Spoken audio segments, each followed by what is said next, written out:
हाय, मैं हूँ Ron canter और आप देख रहे हैं out of Zion God TV पर।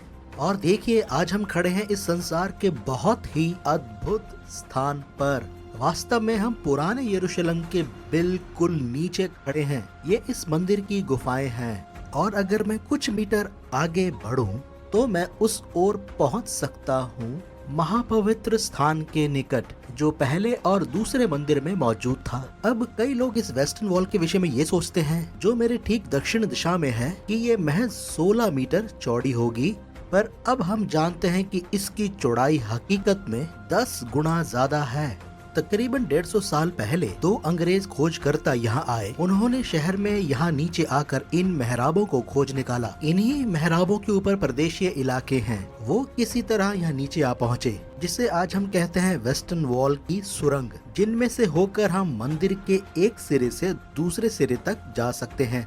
अब आप सोचते होंगे, ये मंदिर का आधार आखिर क्या है? सन 586 में बाबुल वासियों ने पहले मंदिर को ध्वस्त कर दिया था। उसके 70 साल बाद दानियल भविष्यद्वक्ता ने यिर्मयाह नबी की भविष्यवाणियों को पढ़ते हुए ऐसा महसूस किया कि ये यरूशलेम वापस लौटने का समय है, ताकि इस मंदिर का पुनर्निर्माण किया जाए। परंतु ये पहले मंदिर जैसा ना बन सका। दूसरा मंदिर पहले मंदिर के वैभव के सामने ठहर नहीं सका। तब एक और व्यक्ति आया जिसका नाम था राजा हेरोदेस। राजा हेरोदेस को महान सम्राट हेरोदेस भी कहा जाता है। राजा हेरोदेस जरा सनकी स्वभाव का था। यही वो राजा था जिसने 2 साल से छोटे बच्चों को बैतलहम में मरवाने की आज्ञा दी थी। पर ये एक बेहतरीन वास्तुकार भी था, इसलिए वो एक खूबसूरत मंदिर बनाना चाहता था।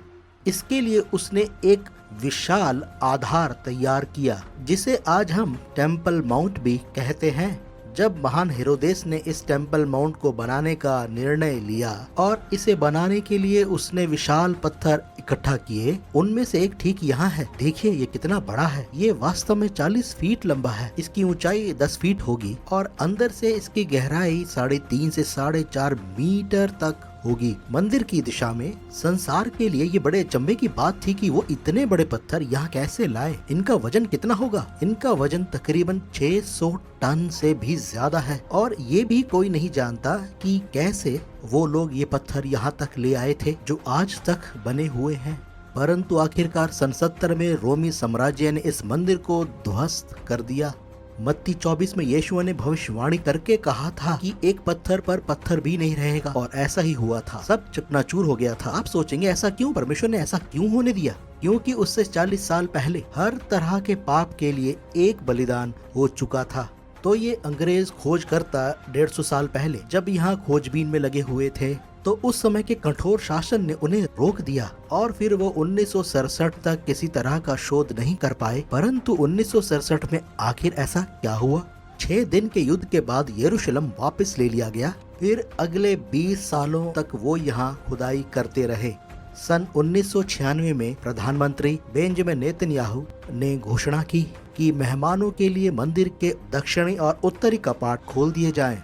ये सुनते ही फलिस्ती अधिकारी विचलित हो गए। यासिर अराफत ने तो यहाँ तक कह डाला कि हम मंदिर के नीचे से सुरंग बना रहे हैं। फिर क्या था, दंगे भड़क उठे, 70-80 लोगों की जानें चली गईं। परंतु अब सब जानते हैं वो सत्य नहीं था। हमारा प्रयास केवल इतना था कि हम इस दीवार के कितना निकट पहुँच सकते हैं।